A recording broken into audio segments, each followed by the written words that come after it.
Mata Style est une marque de prêt-à-porter, mode, haute couture, de créatrices destinées aux femmes, aux hommes et aux enfants. Mata Style existe depuis 2016. Mata Style, c'est la classe, l'élégance avec une finition précise sur nos articles. Les collections imaginées et produites sont à l'image des créatrices de renommée internationale. Elles s'inspirent des classiques avec des touches de légèreté toujours raffinées. Les nouvelles collections sont disponibles en boutique située à Ouest Foire, en face Paracouture. En ligne sur notre site internet www.matastyle.sn ou sur nos réseaux sociaux. Contactez-nous au 77 418 22 27 ou au 77 057 45 12. Mata Style. Et si vous deveniez propriétaire au cœur du plateau avec Baraka Imo, la location-vente fait son grand retour. Avec seulement 421 428 francs CFA par mois, emménagez maintenant, payez en toute sérénité. Bienvenue à la résidence Baraka, où tout a été pensé pour vous garantir prestige, confort et accessibilité. Des appartements modernes avec des finitions haut de gamme, sécurité optimale 24 heures sur 24, un emplacement privilégié, proche de toute commodité. Grâce à notre offre exclusive en location-vente, devenez propriétaire en toute simplicité. Livraison imminente avec 90% des travaux déjà réalisés. Ne manquez pas cette opportunité. Appelez-nous dès maintenant au plus 221 78 594 77 77 ou rendez-vous sur www.barakaimo.sn pour réserver votre visite privée. Résidence Baraka Plateau, votre sérénité au cœur de Dakar. Le groupe Holding Fallo Export Korea vous présente Jumelles Cosmétiques, le numéro 1 de la vente de produits skincare coréens au Sénégal. En collaboration avec les plus grandes marques coréennes, Anwar, La Neige, Lindsay, Mary & May et bien d'autres. Nous vous proposons une large gamme de soins de la peau disponible en gros et en détail. Commandez facilement en ligne sur notre site internet www.jumellescosmetiques.com ou retrouvez-nous sur Facebook, Instagram, Snapchat et TikTok. Vous pouvez aussi passer à la boutique à Guédiawaye, hôpital Dalal Jamm sur les 2 voies. Besoin d'aide? Appelez-nous au 77 393 44 93. Avec Jumelles Cosmétiques, plus besoin d'attendre 1 mois ou 2. Passez votre commande et recevez vos produits rapidement en un clic. Jumelles Cosmétiques, toujours plus belle. Pour plus d'informations, rendez-vous dès maintenant sur notre site www.jumellescosmetiques.com.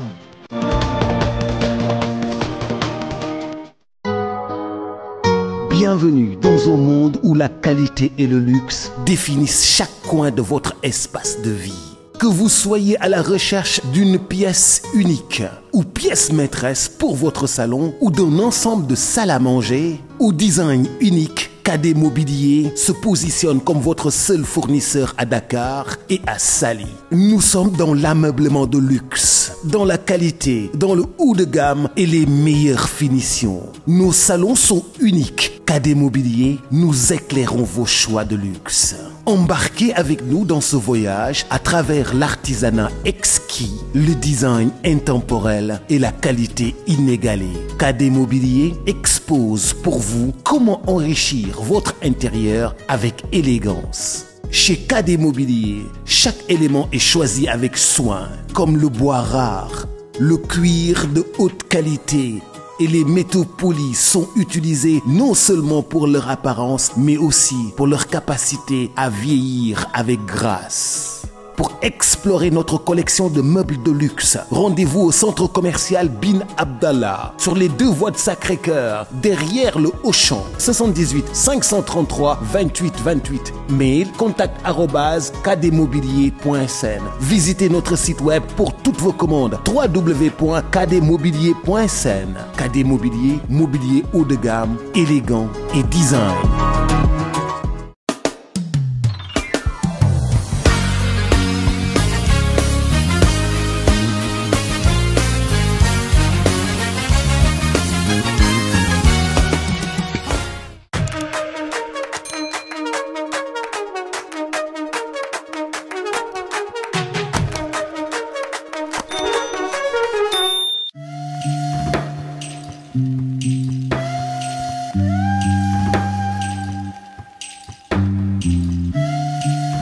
maa ngi leen di nuyu gërëm leen ci seen fidélité ak ni ngeen taamoo plateforme média bi di Pape Cheikh Diallo xam ngeen ni plateforme bi daanaka label la bu existe depuis un bon bout de temps te fan yii yëpp maa ngi def ay jàkkaarloo ay face to face ak sama ay xarit je reçois chez moi sama ay nit. Je reçois chez moi ay nit yoo xamante ni seen parcours dafay inspiré tey nag ma fas yéene jàkkaarloo ci face à Pape Cheikh Diallo koo xamante ni sama rakk la sama xarit la waaye bokk na itam ci personnalité yi nga xamante ni Sénégal dañ leen di béggee muy Adja Diallo alors Adja Diallo defal ñu honneur tey fas yéene jàkkaarloo ak Pape Cheikh ci face à Pape Cheikh Diallo d'abord je vous rappelle que tout le temps mën ngeen di abonné wu ci chaîne bi par exemple bës cloche bi pour di jot notification yi ak ay contenu yu ñu leen di proposer en exclusivité man ak sama ay équipe jotaay bi nag li tax mu am solo dafa leen di permettre ngeen gën a xamante ak nit ñi nga xamante ni tuddee nañu leen ay nit yu siiw wala ñu nekk ay personnalité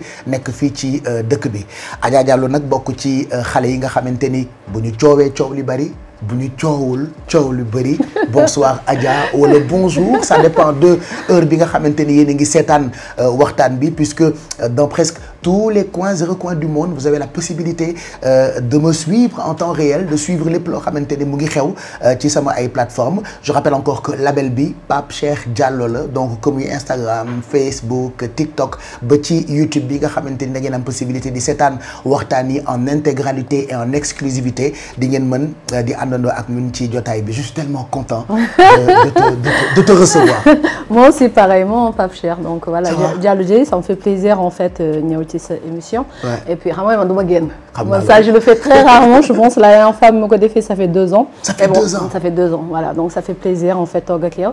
Et puis di nuyu aussi bokk téléspectateurs yi. Mais tu es tellement jolie. Merci beaucoup c'est gentil. Qu'est-ce que ça te fait d'être aimée par ton pays? Qu'est-ce que ça te fait d'être aimée par nit yi nga dëkkal bi nga juddoo bi nga màggee ba doon ki nga doon dégg nga mannequin bi dégg nga animatrice bi dégg nga médiatrice bi nekk porteuse de voix qu'est-ce que ça te fait d'être aimée par ton pays? En fait je pense que man sénégalais dama yaroo ak ñoom quoi moi j'ai commencé je pense à l'âge de 16 ans et demi 17 ans si je me trompe pas donc jusqu'à là bientôt je vais avoir 39 ans 39 ans tu vois donc ñoom ñoo ma yar quoi donc c'est normal loo ko am kuy waaj am 39 ans merci beaucoup c'est un compliment mais ñoom ñoo ma yar vraiment donc tu as grandi ci kanamu sénégalais c'est écran yi donc j'ai été Miss après Miss comme ni nga ko waxee mannequinat après mannequinat à la télé et jusqu'à que maintenant après ma mais lan mooy secret Adja Diallo c'est-à-dire bientôt 39 ans et toujours Adja bi ñu xamoon bi muy am 16 ans xol bu féex xol bu féex mooy sa secret mais c'est important Pape c'est important en fait tu vois man damay jël lépp ak reetaan kaft man comme yow rek tu vois et aussi je passe tout mon temps à rigoler voilà ki li muy reetaan dafa bëri mais c'est ça en fait il faut juste en fait à chaque fois nga nekk ci zone yu kii nu mu tudd sax nu ma mën a expliquer genre entourer des gens yu positifs tu vois c'est important et puis lapp sa xol bi quoi man lu ñëw damay raxas ma ne non voilà ci àdduna lañ nekk donc c'est normal am yu war a am et puis voilà ma fa xas mu dem en fait man même su ma dara méttee en fait je sais tout pour mën ko fàtte pour sama xel sama xol sedd quoi. Est-ce que dina am yu lay métti? Bien sûr on est des êtres humains voilà ay nit lañu xol lañu yor voilà et puis dañu am ay njaboot am ñu nekk suñu ginnaaw am ñoo xam ne aujourd'hui tey dañu yor ñoo xam ne dañuy liggéey pour ak ñoom tu vois donc ça fait mal mais bon moom ak loolu ak Sénégal je pense moo ànd tu vois donc je pense comme ni wax rek à chaque fois nit ñi siiw Sénégal ñoo gën a sonn voilà alors que mën nañu nekk ñi gën sax mais ci ñoom en fait ñun automatiquement dañ lay taxé de voilà si tu vois mais bon ku bëgg akara da ngay ñëwee kaani c'est ça. mais lan mooy expliquer longévité bi. balaa ñuy ñëw ci yeneen point yu am solo. parce que tey j'ai envie que sénégalais yi fi nekk ak yi nekk bitim réew. xam cette personnalité. xam cette belle personne. cette belle personne. man kese mën naa wax ci yow. je sais mais xam nga tungu ne du teew ñuy nataal. baax na itam de temps en temps ça fait 2 ans tu n'as pas fait d'interview. moi je pense que baax na de temps en temps. nga waxtaan ak ñoom parce que. am na fooy toll ci àddina. moomatoo sa bopp. non je m'y refuse parce que par yenn saa yi dama naan en fait damay bëgg a làkkatu. tu vois en fait ce que les gens ne savent pas man j'aime pas en fait quand on parle de moi.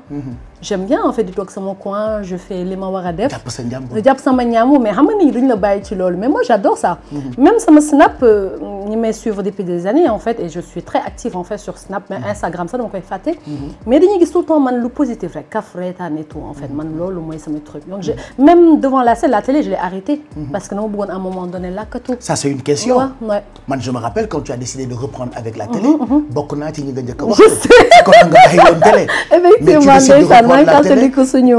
ñun ñëpp ñu sonal la. maa ngi fàttaliku sa seetkat boobu ndeysaan yàlla na ko yare xaale àjjana. Daba Boy ndeysaan ni tout ça suñu émission bi ñu defoon et tout après je me suis rendu compte j'étais en état bon bref. donc moo tax ma quitté après la télé donc ça c'est un autre truc donc on peut pas l'expliquer ici mais histoire la ci biir histoire voilà ndeysaan yàlla na ko yàlla xaare àjjana. amiin donc je reviens encore pas pour dire voilà donc man bëgguma loolu. bëgguma loolu. T'aimes pas parler de toi. J'aime pas parler de moi et j'aime même pas en fait tu sais parfois damay bëgg sa pare saa ñu fàtte ma. Pourquoi tu vois parce que damay bëgg am jàmm. tu vois damay bëgg am jàmm damay bëgg man ni may dundee tu sais pas mais je suis une personne qui est très très simple. J'aime les choses simples tu comprends. J'aime aussi nekk ñi nga xam ne ñoo ma jege et parfois même dara bu la méttee ñi la gën a jege ci ñooñu la tu comprends. et on vit yow li may wax nii yëpp yow xam nga ko. on vit mais sans pour autant vivre. tu vois dañuy dund nii rek mais sans pour autant suñu xol du neex. mais dafa am nit ñoo xamee ne dañu nekk suñu ginnaaw. ñoo xam ne obligé en fait mooy sama Snap moo tax ma gardé sama Snap. pour ñi nga xam ne dañu ma bëgg en fait di ma mën di ma gis. pour être en contact. voilà avec eux. ak ñoom est-ce que ça veut dire que c'est vrai que tu rigoles beaucoup. tu aimes la belle vie da ngay waxtaan man ak yow ñoo yam. dañuy reetaan. dañuy ambiance comme ni ñu koy waxee juste pour être bien. est-ce que ça veut dire que tu gardes beaucoup de mots MAUX. je me sens seule parfois. Voilà, je me sens seule parfois, très seule d'ailleurs. Mais pourquoi? Bon, parce que c'est normal, c'est que des répétitions que je vais faire après. Une famille de femmes importance, tu vois. Donc voilà, mais bon, il faut que je pense pas qu'il y a ça, il faut en fait que Adja la monnaie tu vois. Mais comme les Warexi ou filles, ça veut dire que par exemple proche yi nga ñàkk yëpp tu en as parlé une fois. Ouais, c'est ça. nit yi xam nañ ko mais baax na itam parce que la répétition elle est pédagogique. Ouais. Le fait que nga ñàkk ay nit yoo xamante ni daanaka ñoom rek nga dese woon. Je suis habituée maintenant à perdre des gens même que ce soit xarit ou dans tous les sens je suis habituée maintenant léegi dara bu avant dama doon métti maintenant dama grawul quoi tu vois yàlla du la may ñëpp peut-être daf lay xañ fii may la fii tu vois donc parfois da ngay toog mais peut-être que est-ce que benn jour dinaa toog sax en fait être vraiment heureuse est-ce que vraiment benn jour yàlla dina def en fait que je le sois vraiment quoi ça tu veut vois dire que est-ce que ça veut dire que tu n'es pas heureuse Adja. Juste j'ai envie de savoir. Non je peux pas non je le suis pas parce qu'il y a beaucoup de points yu manqués tu vois. Énormément mais on vit rek on est là pour un temps on essaie de le faire bien parce que lépp ci ay nettali lay mujj. même su fekkee nit ñi duñ la aider pour que tu le fasses bien. mais tu essaies de le faire bien entre yow ak yàlla. Est-ce qu'il t'est arrivé de te poser les mêmes questions que je me suis posé moi très souvent. Jusqu'à ce que je parle de santé mentale par exemple. Il m'est arrivé ma am ay nuits noires. Il m'est arrivé nii ngay waxee may mais je pense que c'est pas en fait je pense que nit ñi siiw yëpp Sénégal ah. li la dal na ma dal keneen ak soit tu en parles soit tu en parles pas tu vois. mais juste ñun ñëpp en fait man comme man dem naa ba duggoon benn sens suicide plusieurs fois. Ah ouais. tu vois plusieurs fois. même la dernière fois j'ai vu sur des commentaires ñu ne arrêtez de wax Adja et tout ça en fait parce que dafa gaaw a suicider et tout. or que peut-être avant je l'ai fait parce que tey peut-être maturité bi ma am tey. tu vois li ma traîné moo ma forgé tey aujourd'hui peut-être moo tax. il t'est arrivé mu metti ba nga ni damay xaru. ouais ça m'est arrivé 2 fois je l'ai fait 2 fois. ah ouais. ci yan condition la woon. je pense que c'était juste. je pense qu'on peut parler en toute liberté. ouais mais c'est juste parce que ma perdrais après sama sœur et puis tu sais papa en fait man dama nekk benn cible bu facile hein. or que tu sais les gens ce qui est malheureux on parle de moi sans pour autant même connaître la vérité. dès que tu dis Adja Diallo automatiquement ah ouais. or que duñu xam ndax dañ la tooñ. duñu xam ndax tooñuñu la. duñu xam dara en fait automatiquement rek voilà. ok il y a des gens qui sont là. yoo xam ne ñooy def lu gën a garaaw or que yow ta vie elle est simple papa man je me couche vers sama doom a ngi fii toog man je me couche ay 22h 23h maximum je me réveille à 7h 8h du matin. loolu moo nekk sama routine. tu vois donc mais ñoom automatiquement Adja Diallo égale à ça. or que xamuñu ma. tu vois c'est malheureux man mënuma toog ku nekk en fait di téye sama kii naa la non je suis comme ça je suis comme ça je suis comme ça tu peux pas. tu laisses après faire mais dafay metti gars tu vois. mais bon comme li ma waxee Sénégal moom ñun dundatuñu ñu siiw on ne vit plus. est-ce que bu démb doon tey di nga siiw. jamais de la vie jamais tu sais comme j'ai dit yaay dañuy gis loo xam ne en fait doom du ko gis. les mamans. ma mère l'a jamais voulu. peut-être en fait elle voyait des choses que man yoo xam ne gisuma ko tu vois. bu dee mu doon tey du ma ko def je vais pas le faire pas toi non plus même dafa métti quoi. dafa métti en fait chaque jour on dit quelque chose sur toi. et wallahi lazim billahi yàlla xam na ne li ñuy wax bu dee 100 la 99,5% yi dara du ci dëkk. je prends Dieu à moi billahi. mais yow nga ne benn instant en fait nga toog nga ne ah c'est quoi le problème en fait. après benn instant léegi dama dem ma maturité peut-être sur mes 30 ans ma dama njëkk saa ne Adja Diallo non tu es Adja. quand même. tu es Adja c'est juste ça. quand même j'adore ça. avant j'arrivais pas maintenant dama naan bu ñu waxee lu ma naan dama naan noonu grave. tu es Adja. Adja tu n'es même pas man ce n'est même pas par prétention. je le dis tu n'es même pas à effet de star on parle d'icône. parce que icône tey moo fiy toog pendant des années et des années et des années. et tu es resté là même. et voilà pendant des années et loolu icône la ñu indi. et man aujourd'hui je dis oui c'est ça parce que imaginez aujourd'hui bientôt 39 ans tu as commencé à 16 ans et demi 17 ans. icône la ñu mën a wax. mën ñu wax leen donc après je me dis garaawul c'est pas grave c'est ça. est-ce que moment yi nga xamante ni commencé nga muy metti parce que quand on parlait de toi boobu internet sax xewul. bi ñuy lay waxtaanee boobu journalu këyit a xew. un peu on a des histoires similaires. mais ça me grave parce qu'il y avait toujours des gens qui étaient là. ça veut dire si tu te retournes en fait il y a tes parents. il y a ta sœur. ils sont ñu ngi fi nekk. et sans boobu ñoom tu sais oui ouais comme je dis encore dafa am importance. daan nga jooy ci sa wetu yaay voilà mais instant bi boo tourné en fait tu vois personne. limite ki ngay gis peut-être qu'une personne qui partage ta vie wala tes enfants et tes enfants encore xale la ñu. da nga naan sax heureusement peut-être ñi màgguñu mais bu ñu màggoon heureusement ñu toll benn âge en fait ñu gis yenn affaire yi. et tes enfants dans tout ça comment mes enfants m'adorent. mes enfants même à un point. que ñoom ñoo gën a damay teg saa ma ne samay doom est-ce que samay fans sax tu comprends. finalement elle va tout à l'heure bébé je me dis mais on met Diallo yeey. tu comprends donc ñoom peut-être ñoom ñoo xam ni ma mel vraiment et mon entourage ça veut dire les gens qui sont chez moi ñi may liggéeyal et tout. dañuy dem ba man c'est comment ak nit ñi ay affaire de patron affaire de j'aime pas ça. man ñoo nekk sax samay xarit. su may jooy sax ñoom lay jooy. la dernière fois quand je dis maam lu met les gens yi dëkk sama kër di liggéey sama kër ñoom laa demoon di jooy seen. dafa ça te fait pas mal le fait de jooy ci seen kanam de. parce que ñooy partage ak yow sa quotidien. waaw tey gis nga tey nit ki liggéey sama boutique tey am di sama ça fait sama livreur la woon ba léegi moom laa jël sama boutique. ma boutique je n'y vais même pas. je n'y vais même pas ne sax yaa ngi may laal pas bàyyi ma. donc du ma fa sax dem. je n'y vais même pas. parce que moom day gérer. tu vois. et ñi liggéey sama kër ñooñu samay xarit lañu. dañu bëgg sax lu ma métti su ma jooyee ñu jooy su ma amee lu métti donc ñoom laay dem léegi di waxtaan ak ñoom. parce que tu sais samay xarit yi dama demoon di wàññi. ils ont resté je sais pas combien. ma bàyyi ñëpp léegi. sama oto man donc maa ciy nekk parce que dama ma xam ne benn en fait ça c'est mieux pour toi. ma gis sama fan si pansa ñu may bind. Adja bàyyi lii ma xam ne ñoom peut-être ñoom ñooy gën a sonn sax. que yow en fait. que ñoom ñooy gën a souffrir que yow. donc je me suis dit Adja toogal nii moo gën. ouais. et pourtant quand les gens vous regardent. parce que man je me considère ci entretien yi may def. dans Face à Pape Cheikh comme le Sénégalais lambda. qui parle parce que j'ai envie à chaque fois qu'au sortir de mes entretiens. nit yi gën a xamante ak nit yi. koo xamul de ko woowee est-ce que yenn saa yi doo jaaxle ci le fait que tout le monde pense que vous les stars vous avez la belle vie. Adja Diallo dafa rafet. Adja Diallo elle fait le tour du monde. Adja Diallo elle voyage en business. Adja Diallo heure bu ko neexee dem ndekki Paris. Adja Diallo elle a une très belle voiture. train de vie Adja Diallo. train de vie princesse la. des fois nit ñi dañ leen di ñee alors que. mais man maa ngi leen di ñee ci ñoom peut-être lu ñu am. te moo gën a neex mooy la famille. yàlla du may lépp encore une fois.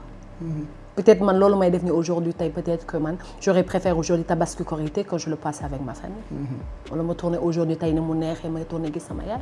wala gis sama papa mon père il est décédé très tôt à l'âge de 10 ans le jour de mon anniversaire. donc sama yaay ñoom ñëpp bëggoon naa tey gis leen tey aujourd'hui peut-être tey bu neex man maa ngi leen di ñee les petits trucs yooyu ñu am. ñoom ñu may ñee ci loo xam ne voilà te loolu moo gën a neex. mooy àdduna. d'où de temps en temps ngay rëccu lan moo tax sax nga nekk nit bu siiw. et ta mère ne voulait même pas que tu sois mannequin ni Miss ni Pape tu sais en fait li nga Pape nit ku siiw Sénégal neexul. mais je te jure tu gagnes même pas ni nga waroon gagner. que ce soit ci côté publicité que ce soit ci liggéey ni ñeneen ñi. je prends exemple juste en fait dëkk bi ñoo jege ni Côte d'Ivoire. ñoom seeni star aujourd'hui laisse tomber. dañ leen di def nii. tu comprends. et si ñu suñu star automatiquement dégg mais. c'est que des trucs négatifs. c'est grave hein. ñoom aujourd'hui tey seen saal dañu leen yëkkatee di créer ay affaires di leen bëgg bu ñu commencer benn affaire ñu essayer pour ñu kii parce que ñi nga xam ne ñoom ñoo leen di représenter tu vois. mais ici automatiquement c'est le côté mais bon c'est malheureux peut-être par contre j'ai bien envie de savoir lu tax en fait parce que ñoom ma bëgg nañu mën a kii keneen beneen dëkk en fait mais pas yow. donc il y a un problème quelque part. donc dañuy suivre yeneen stars yi et tout ça di leen kii di riposter et tout. mais pas ñoom ñi nga xam ne ñoom la ñu am fii nii quoi. est-ce que ça veut dire que en plus de perte yi nga am. muy sa ay famille muy sa ay sœurs. est-ce que ça veut dire que Adja Diallo dafa bàyyi ñëpp. non bàyyi mu ñëpp tu sais par contre ce que je me suis rendu compte qui est tellement bizarre en fait je l'ai senti quelques années. tu sais les Sénégalais m'aiment beaucoup hein. c'est sûr. non je te jure c'est sûr. c'est par rapport paye say dara bu xewee. ngay gis en fait l'amour des gens.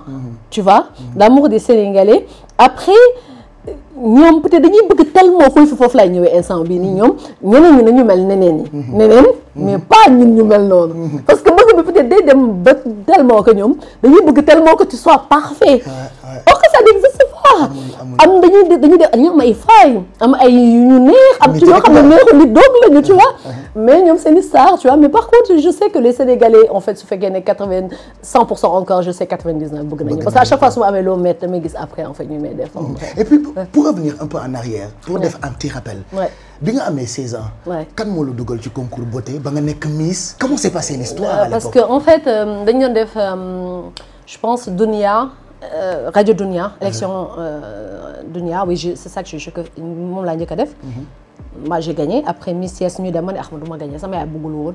ma dernière minute bi après ma daal sàcc di ko def di jëw di def en fait di liggéey ak Ambaz Gomis. ndeysaan yal na ko yàlla xaaree àjjana. amiin donc après sama sœur yi ne leen ah mu ngi sàcc di ko def bàyyi ko quoi. peut-être en fait c'est son étoile en fait foofu la ne. et bi ma ñëwee di ko wax ne gagné après mu ne ah mais ma mère elle a jamais voulu.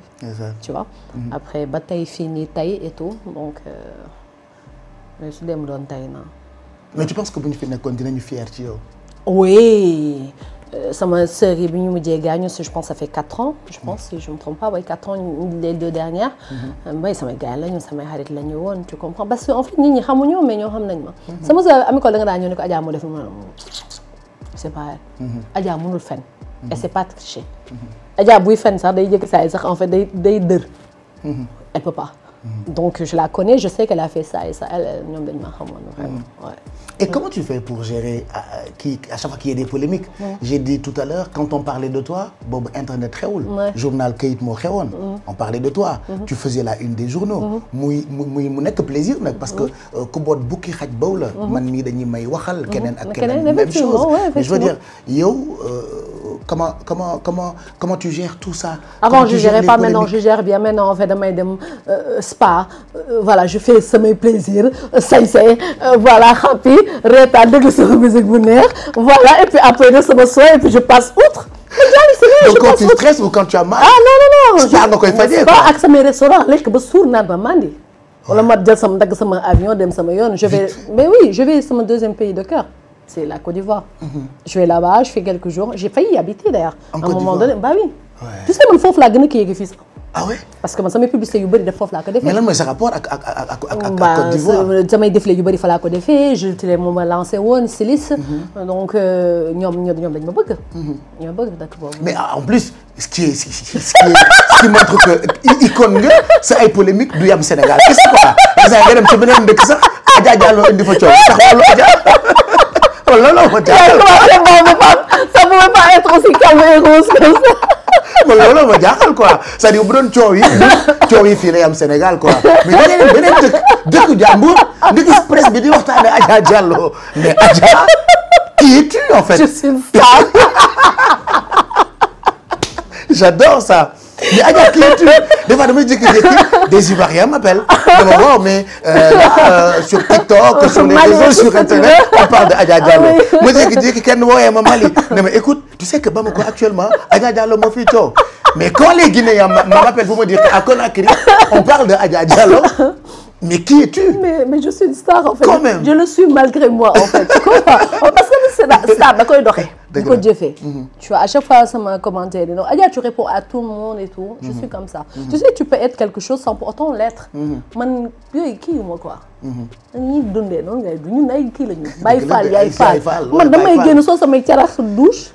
sol yëre yu nooy yooyu dugg fu ma neex. amul problème boobu en fait man je suis pas je le vis naturellement. moo tax nit ñi à chaque fois non Adja moom si kii dafa simple dafa def ni et tout. bon lu fi jar rëy loo xam ne yëpp en fait demain dañ koy nettaliwaat. tôt ou tard en fait xamuñu suba lan mooy xew. ci kanam léegi plutôt lan mooy xew encore suba. tu vois. donc wax bu egg sax yàlla la neex. tu comprends donc il faut nañ ko essayer mu def mu rafet parce que. Et pourtant il y a tellement de côté positif. Des fois coow yi mooy ñëw ba nga xam ni sax peut-être nit ñi dañuy fàttelu. mais côté bi gën a positif mooy yow référence pour toutes ces femmes. référence nga ci wàllu résilience. man ce que c'est la question que je te pose. très souvent à chaque fois qu'on se rencontre. moi je t'adore dama la bëgg sama xol. te dama ci bëri ay morom quoi. longévité bi. maanaam constance bi. la Adja qu'on a connue il y a plus de 20 ans. La simplicité ce que je viens de. c'est cette Adja là qui. non mais c'est simple. c'est le même visage. c'est-à-dire. il t'est arrivé de temps en temps de soutenir ay nit yu organisé. mais Adja ci podium. day nekk même Adja bi ñu doon gis. il t'est arrivé de soutenir des gens ci ay affiches publicitaires. la même Adja la ñuy gis. loolu mooy côté positif yi. c'est-à-dire la question qui vient et qui revient et qui est revenue tout à l'heure mooy le secret c'est-à-dire cette Adja qu'on voit tout le temps. am bi rek na pur. na pur tu vois man bu may toog dañu naan Adja Diallo du jóg du fen. man sama bopp rek doy na ma. je m'occupe de moi. na am bi pur am bi la rek. est-ce que sa xol bu setee. mu set tu sais t'as même pas besoin en fait que nit ñi di xam képp ki nga koy defal kii la borom bët bu rëy. yow ak yàlla la. ak yàlla et moi damay toog par exemple ma ne bu dee jëw ak fen la ñuy wax man. jëwoo fenoo. dugguma ci yenn affaire tu sais pas man dañu may invité xew du ma dem sa xew. parce que je me sens même pas à l'aise. pourquoi. parce que su ma fa toogee du ma fan je suis pas à l'aise du ma dem xew. 3 xew laa mos a dem sama àdduna. 3e bi mooy bi ñu yóbbee woon brigade de recherche. mais loolu kaa la woon de mais kaa boobu yóbbu. c'est la première fois j'en parle d'ailleurs. non mais nga dem xew ñu jël leen yóbbu leen noonu Adja. y avait Niakharañ Lo y avait Mansour Ndaw y avait en fait les deux ñu ngi sëy. y avait ki takk jabar bi takk enfin yaayu marié bi. Il y avait Assane Mbaye aussi. Mais qu'est-ce qui s'est passé? Il y avait mère Bob Ningoyan aussi. Mère Bob Ningoyan. Non, tout doux. Khadim Bob. Voilà. Ok. Et puis, genre, dañu ñëwoon période boobu noonu corona là en fait. Ok, kenn warul xew. Tu sais ce qui est con dans l'histoire, je te jure, Pape. xew bi 3 jours la woon. Comme tellement que je suis li ma nekkee plume blanche. xew bi 3 jours la woon. Je suis venue, j'ai même pas fait 30 minutes là-bas. ñu nekkoon 3 jours foofu noonu woowu ñu ne ma je peux pas tout on a fait 3 jours là-bas brigade de recherche ñun jaay nañ grave li nit ñi xamul. jaay nañ grave aussi non mais attends il faut que nga yem foofu raconte-moi l'histoire étape par étape qu'est-ce qui s'est passé parce que j'ai perdu le fil en fait donc 3 jours de xew la woon et yow t'étais même pas prévu. non j'étais même pas prévu madame. donc ñu invité ma après ndeysaan sama copine elle était tellement gentille avec moi je dis bàyyi ma dem garaawul et tout je venais juste de divorcer d'ailleurs. mais ak kii sëg naa man teraanga bàyyi ma dem au moins ma def benn acte de présence et tout ça je suis partie. je pense le dimanche sama benn xarit woo ma dañu leen woo lundi man bu ñuy wooyee mu ne ma dañu leen woo de da ngeen dem wuyu ji et tout ça. parce que xew bi waroon nañu ko woon defee tout ça donc ñu dem. bi ñu demee ñu nangu ñu ñëpp suñu téléphone je te jure. sama doom ça lui avait 2 mois oui 2 mois je pense en étant 2 mois loolu maa ngi venir juste accoucher 2 mois ñu nangu suñu téléphone yi ne ñu ok finalement tak dañ leen di jàpp amoo leen woon droit ñu resté foofu 3 jours. après ñu woo ñu dem cave. dem nga cave ko. dem nañu cave. ak ñu dara côté bi nga dem cave comment tu as vécu ça. je pleurais. ah y a de quoi ah. ñu dugg cave.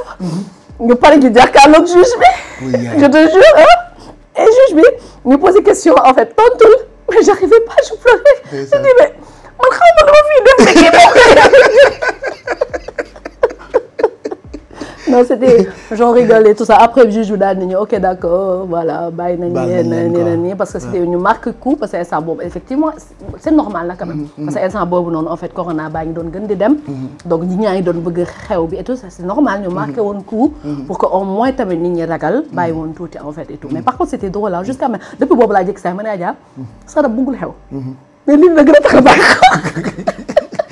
mais tey ban commentaire ngay def ci tout ce qui se passe parce que dafa am benn baat boo génne léegi ni plume blanche weex donc tu considères que da nga weex donc ouais effectivement je te jure bilaay c'est de yàlla d'ailleurs si parce que en fait lu am en fait automatiquement dañu jéem a gëstu le savoir le pourquoi du comment le comment du pourquoi est-ce que moo def est-ce que moo deful dañuy dem ba après nag ñu jég saa ne ah non mais waroon nañ ci tey tu vois fekk en fait bay na muus wax nañu lépp lu ñuy war a wax def nañu lépp lu ñuy def et tout xam nga wax nañ lu leen neex et de nos jours li yàq en fait aujourd'hui en fait Dakar au Sénégal c'est les plateformes c'est TikTok tu comprends léegi TikTok en fait est devenu tellement waouh xam nga donc de base TikTok en fait c'était pour vendre maintenant en fait li fay xew dafa grave tu vois et je pense nit bu dëgërul Pape jour Sénégal nit bu dëgërul dëgg xam nga man dañu dem ba léegi man aujourd'hui man moom garaaw man moom léegi dama dem ba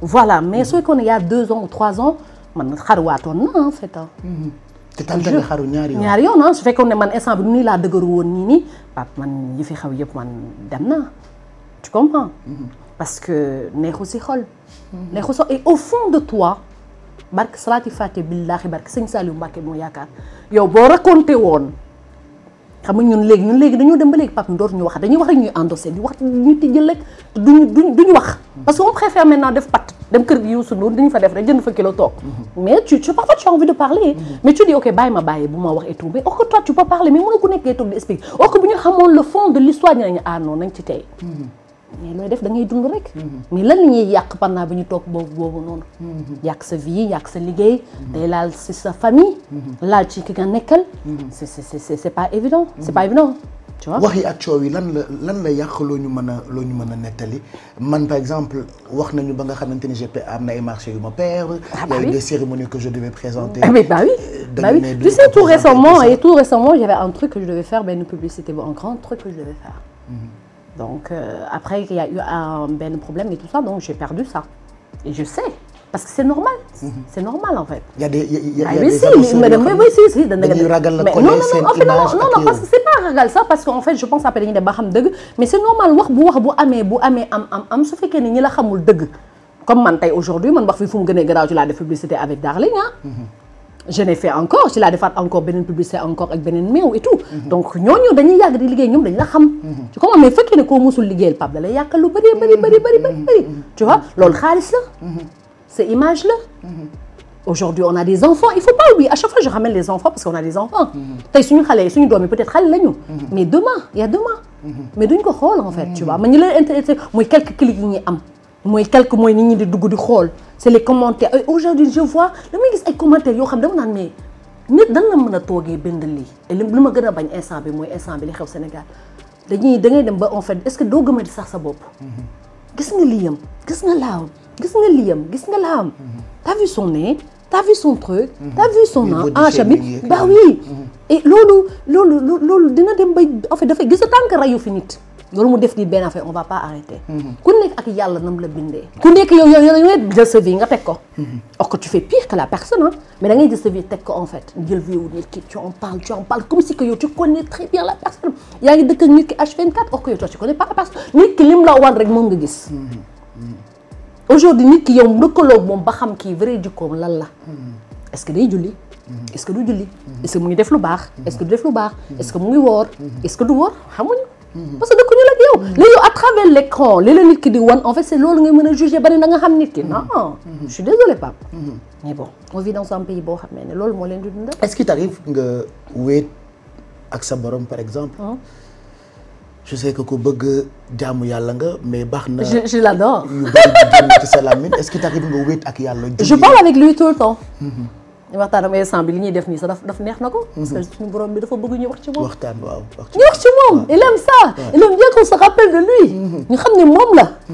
il aime ça. da ngay toog waxtaan ak moom. ba yenn saa yi lu ma metti lu ma am na lu ñu ma def lu ma metti am naa ko garaawul de toute façon suñu borom bi mooy borom bët bu rëy bi. dina ma fayul dina ma fajal. ba yenn saa yi dañu ma naan doo jóg dem police. doo dem porter ji plainte. doo def lii doo def lii doo def lii def je peux le faire. je connais les gens mën naa dem defi ko. mais du ma ko def. fayu yàlla moo amul lu ko gën a rëy ci àdduna. te ñeneen nga léegi pensa dañuy fàtte benn wax bàyyi naa la ak yàlla. dañ ko minimiser léegi. te dañuy fàtte nit ñi dañuy tamit yërëm lañu. suñu borom bi soo toogee mu xam la xam sa jikko xam ni nga mel. man boo ma defee noonu la bàyyi naa la ak yàlla tôt ou tard en fait tu le verras. tôt ou tard Pape. parce que man nit du ne nit ki yow doo ne yow dama baax. mais suñu borom bi xam na ku baax ak ku baaxul.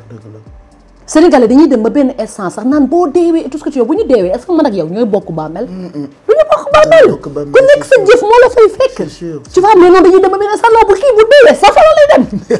comme si ñoom ñoo ko décidé quoi. mais je te jure. non non kii moom moo la yow kii c'est fini kii moom àdduna mais kii safara lay dem. ñi ki dem safara ñoo ko xam. aujourd'hui tey mën nga bañ a nekk julli sax aujourd'hui def benn affaire bu tuuti bu ndaw bu la dugal àjjana. mais non mais Sénégal dafa bett de Pape. parce que des fois dañuy fàtte sax ni jullit nga. ka Adja nga tudd sant Diallo ka ay jullit ñoo la tudd. catholique sax catholique sax xam nga je sais déjà sama mbokku catholique yi tu sais sama mbokku catholique yi ndeysaan ak ñoom maanu. je te jure les chrétiens. gis nga chrétien. xool nga ko bu baax leen bu baax dañu maandu. maanu. bu ñuy woo seen woo sax la tranquille.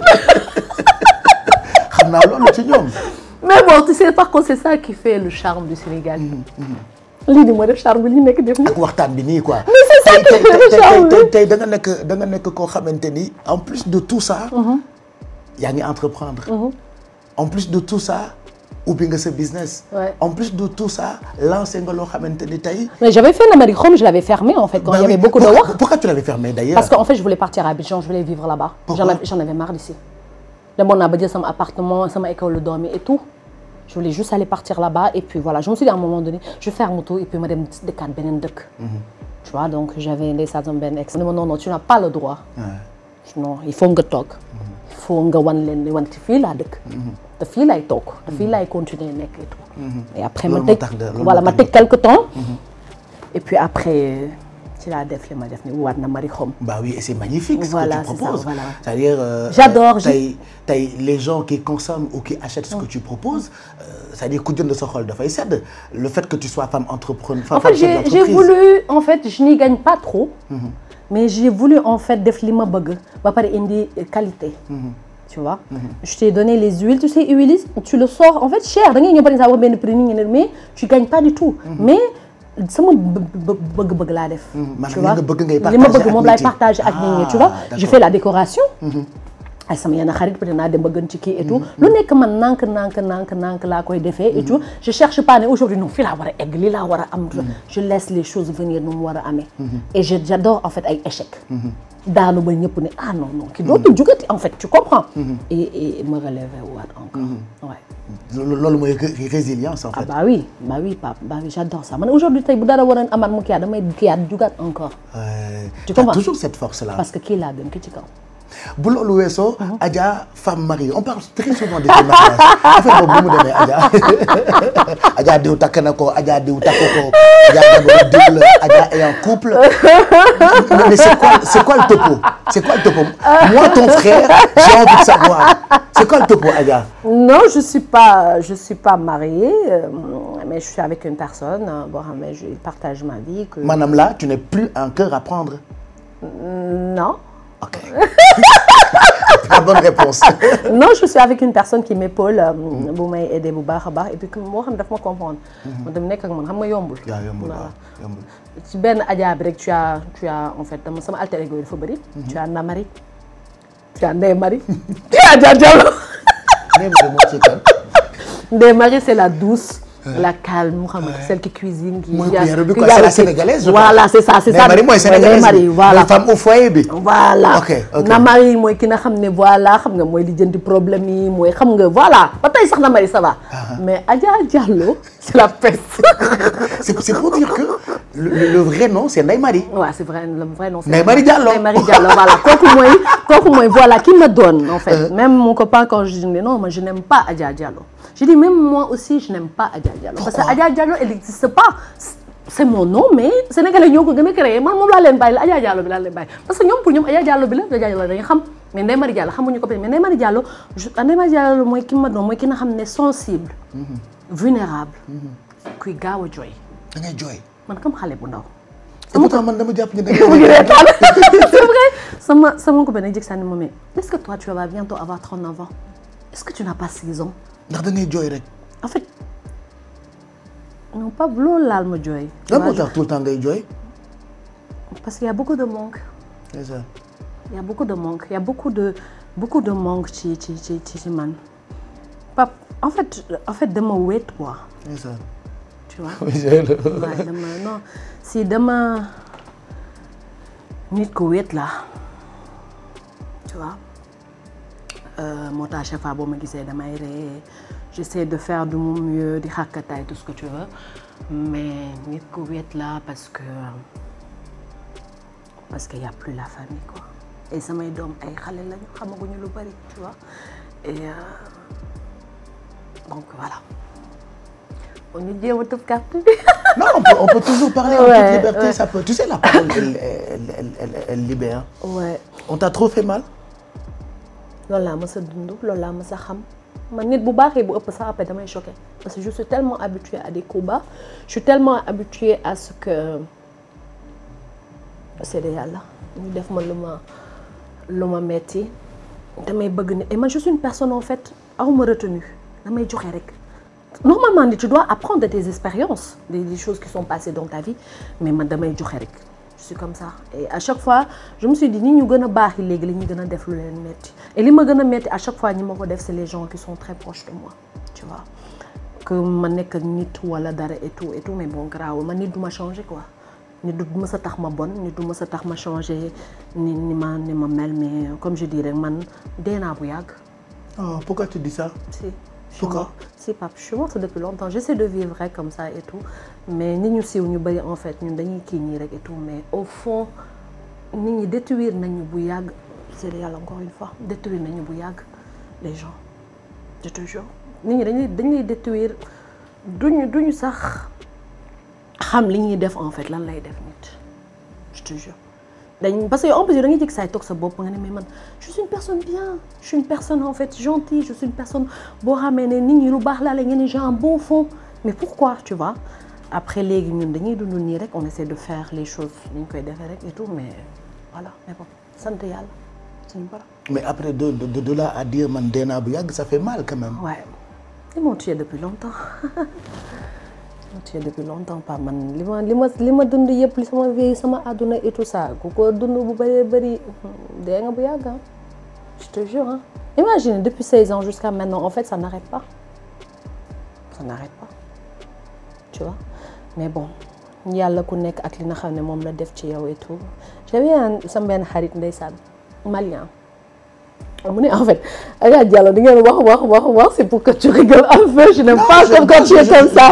waaye mu ne je t'écoute. waaye mu ne Adja en fait di ngeen ñëw sa àllaaxira mu ñëw ne cak sol ay talon dugg ngeen naan mais kii lu muy def nii yàlla ne leen kii nag ko duggal tu vois pour dire quoi juste pour rigoler un peu mais bon c'est la vie Pape en fait tu sais on peut pas avoir le beurre l'argent du beurre tu vois yàlla bu tëjee fii da lay may fii may la fii mais noonu nga ko war a comprendre c'est-à-dire cette phrase que tu as sortie ça me touche mais dañuy détruire Pape dañuy détruire que dee nga bu yàgg je te jure loo am jël quoi c'est pas que lu ma am jël parce que aujourd'hui peut-être su ma amul woon ay doom peut-être moo tax ba tey ma am équilibre bi moo tax ba tey may xalaat may kii ni dëgër nii tu vois mais aujourd'hui boo tourné aujourd'hui les gens yi nga xam ne moom nga gënoon bëgg sa àdduna newatuñ fi loolu déjà en fait da lay détruire teg ci en fait nit ñi dëkkal la foo xam ne yow au fond de toi tu sais que yow dëkkoo fa tu comprends teg ci en fait nit par yenn saa yi sax bu lay xool am na nu mu lay xoolee noo xam ne aujourd'hui en fait yow meloo noonu tu vois loolu dafa métti en fait parce que ngay seen comme dara bu xewee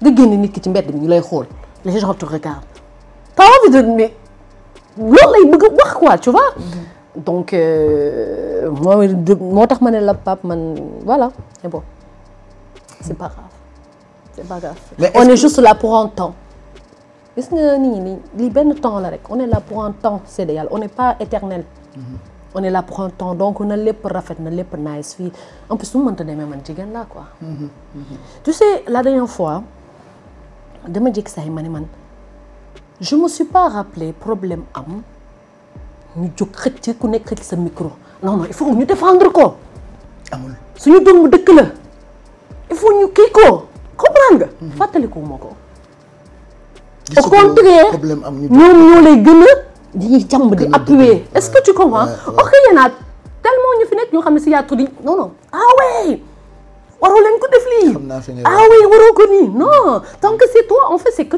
voilà je veux pas utiliser le mot ok c'est-à-dire tu gisuloo benn soutien non gisuma ko je le vois pas tu vois pas après nag ci commentaire yi ngay gis sa fan yi ñuy jóg di génn les gens qui t'aiment tu comprends alors que mënoon na bañ a demee noonu mën nañu sama doomu dëkk la ak nu mënta bañ saa elle mu ngi porter affaire yi tu vois ak nu mënta de même bu deful dara sax ci tout au moins en fait voilà quoi tu vois mais bon c'est pas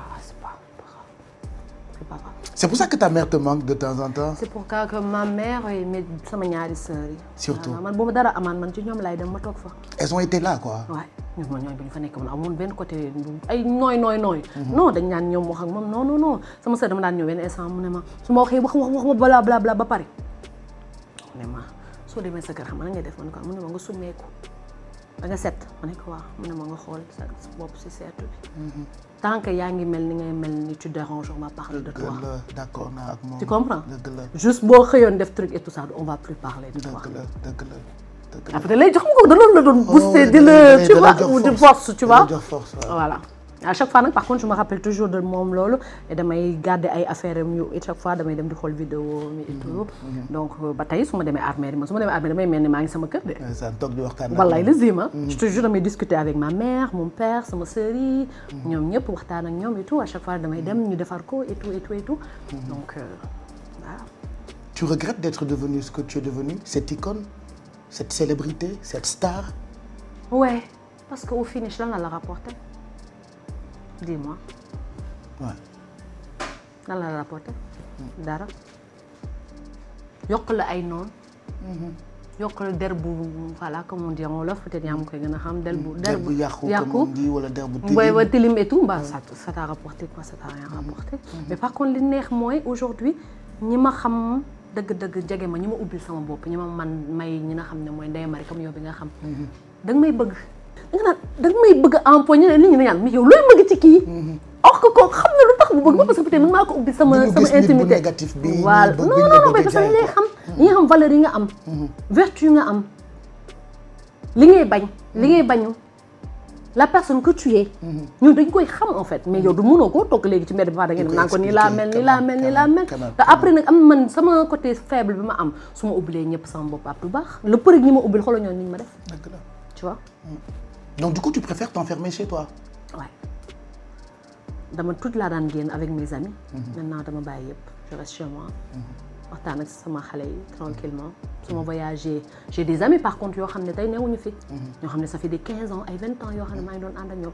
su ma demee gis leen mu ñëwaatee après tranquille. Qu'est-ce que tu as envie de dire à tes sœurs à tes petites sœurs. sa rakk yi nga xamante ni actuellement ils sont dans le milieu. nekk ay mannequins nekk ay top modèles. nekk ay miss. di représenter ay mbir ci wàllu beauté. il y a beaucoup de filles quand même. jege toujours sa famille je pense famille rek moo am solo. mais il y a beaucoup de filles. yu bëgg a mel ni yow. Qu'est-ce que tu as envie de leur dire? famille Pape famille jege sa famille xam fi nga jógee xam yow yaay kan xam ki nga doon c'est important. gis nga ñun gis nañ lu ne. à chaque fois boo nee Adja dañu naan non il est toujours comme elle est et tout ça et tout elle a pas truqué or que tu vois bien cette année tu peux voir une fille qui est tellement belle. trop belle. année prochaine nga ñëw mu fane. tu vois parce que peut-être topp ni ma waroon jaar ak fa mu waroon jaarul foofu. peut-être aussi tamit nit ñi ñi ngi xalaat dara ci yow loo xam ne aujourd'hui peut-être yow moom ngay def boo tax aujourd'hui tey nga tax toog fi ba tey mais qu'est-ce que tu leur dis ñu jóge seen famille. jege famille xam fi nga jóge xam ki ñi nga bàyyi ak ñi nga bàyyil ak fi nga bëgg a egg même buñ lay def nii et tout ça et tout fàttalikul toujours sa yaay lam doon la wax sa sœur lam doon la wax nga di ko fàttaliku toujours c'est important. Ta dernière sortie ci clip bu Amadeus bi c'est mon coup de cœur. C'est-à-dire lu mu métti la Adja qu'on a vu démarche ak ni nga dugg see ak Arni bi raconte-nous un peu Diallo le clip, raconte-nous cette chanson et puis parle-nous de sa relation ak Amadeus. non Amadeus c'est un frère à moi sama xarit la c'est une personne boo xamee ne j'ai vu que talent bu bëri la am kooku talent bi mu am sax génneegu ko talent bu bëri la am kooku xale boobu kar macha allah di ko ñaanal yàlla fu mu bëgg a egg mu egg fa te incha allah dina fa egg parce que man je le vois au tout début loolaa ko dama naan ko ne dafa góor dara da ngay ñëw li ñëw encore mooy nar a gën a garaaw tu vois il a la voix am na yar bi tey bi dal bi donc sama xarit la sama gaayen la et puis je me suis dit ñun ñëpp tey Pape aujourd'hui fi ñu toll tey suñu on n'a plus rien à prouver aujourd'hui tey su fekkee ne gis nañu kay koo xam ne tey mu ngi ci yoon bi di dem ñu war ci war a mën a jàpp pour mu yéeg ca kaw dañ koy def et je l'ai vu benn kiyam laa dem ma gis ne non ma ne kii non benn yoon bu ma ko njëkkee gis sama déglu mais benn yoon bu ma ko njëkkee gis ci soirée am dama ko doon déglu ay wayam benn yoon ma dem ci soirée ma déglu ko ma ne waay yow mais kii li may dégg ci ay way mais moom laay gis ci live mais ce qui est très rare da ngay par exemple da ngay déglu benn nit mu way wayam nga dem live nga demee tu vois du bokk quoi tu vois man ma déglu ko ma ne non après nag ñu dem di dem après ñu tissé amitié bu fort boo xam ne sama gars la encore une fois c'est mon ami donc mu génneel ma way et puis je me suis dit encore il faut ma ñëw nekk ci clip bi encore voilà parce que clip bi c'est magnifique c'est magnifique ouais c'est magnifique il a du talent lui ah oui même ñu ko tu sais am na talent mais les gens qui l'entourent c'est important entourage dafa am solo donc aussi ba pare ñëpp ay xale lay jël tu vois ñi ko wër ñëpp ay xale lañu tu vois xale yu bëgg liggéey ñu ko bëgg donc vraiment ku mel ni ñoom Lami ñoom Jay Seleman tu vois donc ñi ko wër ñëpp en fait c'est des gens vraiment talentueux et puis voilà ñu def merveille bi ñu génne ne bu soo jàkkaarloo woon ak moom tey lan nga koy ñaax lan nga koy yedde kan moom devant lui devant Amadeus loo koy wax lim tax nit ñi bëgg ko rek mu continuer ci loolu mooy yaru bi mu am mooy dal bi mooy jox nit cër mu continuer ko et inchallah rabbi au fond de moi je sais que il va aller très te ban commentaire ngay def ci clip bi parce que c'est magnifique j'ai été une reine je suis une reine on m'a traité comme une reine et j'ai vu que sénégalais yi bëgg nañ clip bi trop même tu sais même clip bi way bi même neefee des gens en fait bi ñu ko génnee vraiment nit ñi dañ ko adopté donc bëgg ko donc on était obligé defar leen clip bi et puis surprise sax lañ leen defar njëkk saay rek ñu génne ko et comme ça et puis je sais que sénégalais bëgg nañ ko et puis vraiment nañ ko soutenir il va aller très loin inchallah et puis way la bu sedd xol quoi Diallo yaay Adja mooy xam nga dama la bëgg gi rek danga ma bëgg c'est une très belle chanson ouais non vraiment quels sont tes rapports avec les autres artistes ak yeneen mannequins yi surtout ñi nga bokkal génération am na ñu ma ci dégg ba yenn saa ñu ngi waxante SMS wala sur Snap et tout ça comme genre ñoom Amina Sow ñu yàgg ñi et tout donc artistes yi aussi ñoom ñëpp jàmm la am ak ñoom ñëpp samay gaayan lañu voilà ñoom ñëpp et si on parlait des réseaux ban réseau social nga nekk parce que des fois damay dégg Adja nee na nekkul TikTok Adja nee na nekkul fii Adja nekkul fii je vais en profiter merci beaucoup voilà il faut que tu éclaircisses tout ça parce que moi je vois des comptes donc xamatuma Adja xam naa sa compte Snapchat mais xaw ma Adja ci ban réseau la nekk non benn compte Snapchat rek la mooy bi may utiliser noonu kese Instagram aussi mooy boobu noonu ma yor TikTok j'aime pas TikTok j'ai pas de TikTok. amuloo TikTok aw ma TikTok yi fa nekk yëpp ay faux compte la. ah ouais pourtant moi je vois tout le temps. non am na yu am sax ay kii yu bëree bëri. mais benn du ci man du réseau bu ma neex j'aime pas. jubluwul en fait. non daf ma neexul. ok j'aime pas du tout. pourquoi neexul la parce que da nga ci déglu la naqari. non même pas en fait c'est que daf ma neexul en fait je m'y vois pas. neexuma réseau boobu noonu j'ai jamais aimé. donc bëgguma ko et donc faites attention par exemple nit ñi dañu naan dañuy waxtaan ak ñoom ci biir doo xam wala man. oui parce que il est arrivé à plusieurs personnes. ñuy waxtaan ak nit. ñu mel ni comme si Adja Diallo la ñuy wax alors que waxuñu ak yow quoi. non du man tu n'es pas sur TikTok. non je suis pas sur TikTok ay am na beneen compte boo xam ne Adja Diallo sur Snap aussi tamit boobu du man benn compte rek laa mooy bi ma wax léegi nii. quels sont les projets de Adja Diallo. maintenant. j'en ai tellement j'en ai tellement comme ni wax sànq en fait instant bii nii décoration bëgg naa ci dugg bu baax j'adore ça me passionne bëgg naa ci continuer teg benn affaire Namari bi. Thiès aussi tey je vais ouvrir benn Namari foofu noonu. Et puis. parce que il faut que Namari am ay. bien sûr annexes. peut-être d'ici quelque temps après ma yaa dem ma duggaat ci sëy ma dem sëy. est-ce que ça veut dire que da nga bëgg sëy Adja.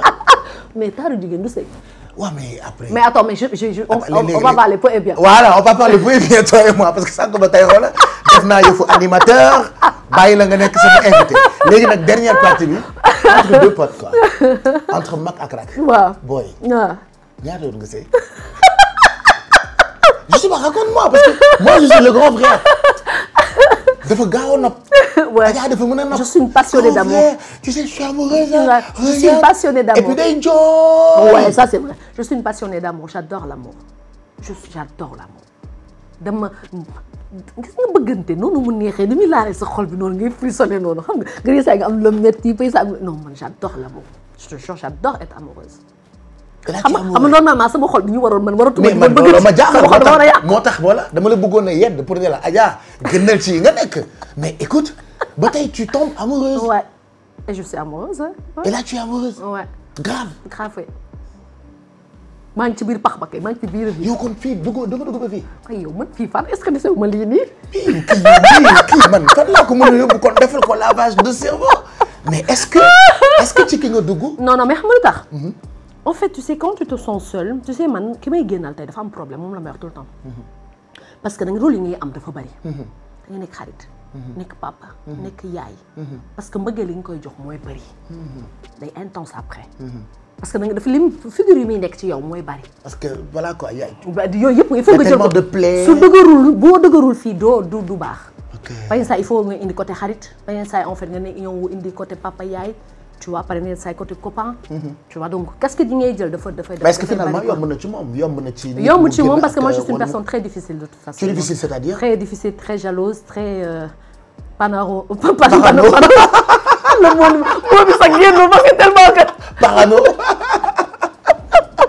non mais après plusieurs relations yoo xamante ni am nga ko. loolu moom may dundal je pensais que bàyyi nga. mbëggeel dafa que mënatuloo bëgg.